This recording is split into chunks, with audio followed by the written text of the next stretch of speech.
So Gandalf Greyheim thinks he has found Isildur's heir, the lost king of Gondor. He is a fool. Sauron fears you, Aragorn. He fears what you may become. And so he'll strike hard and fast at the world of men. We must trust now in Frodo. Can you see the bottom? No! Mr. Frodo! Look, the trees! They're moving! They have business with the orcs. If something has happened to Boromir, we would have you tell us. His horn washed up upon the riverbank. It was cloven in two. Very much like the Fellowship, the extra footage that we put into the Two Towers does give you an advantage. It gives you a lot of background.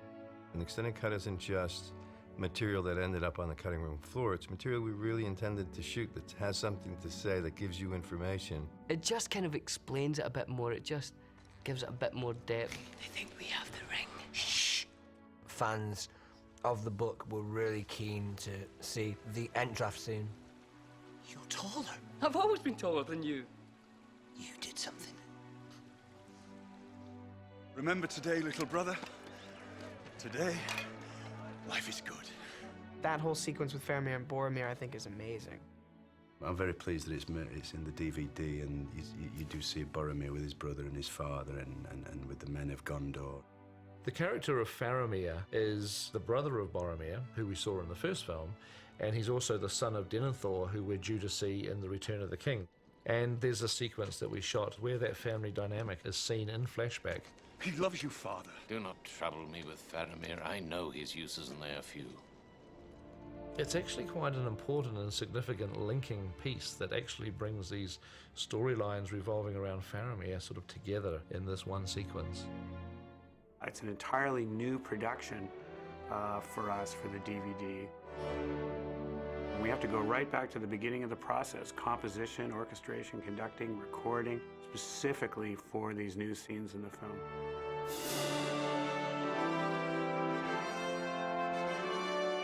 He's not just writing new score, but he's also having to figure out ways to alter his previous score for those scenes where Pete actually inserted some footage.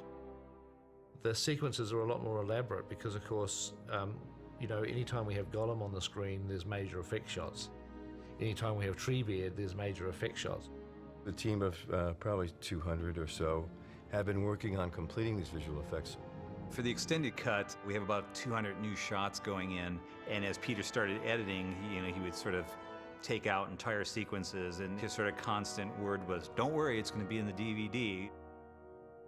The appendices for the Two Towers Special Edition are really the second chapter of a trilogy.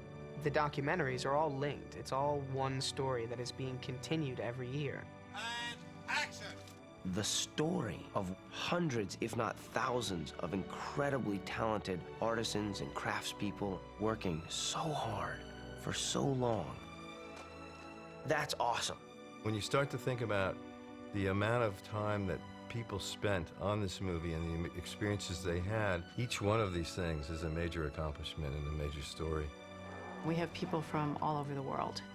They haven't just come because they want a job. They've come here because of what this project is. It is literally such a centerpiece of people's professional and personal lives. For as long as these DVDs survive, people will be able to know exactly what it was that we did and how we did it.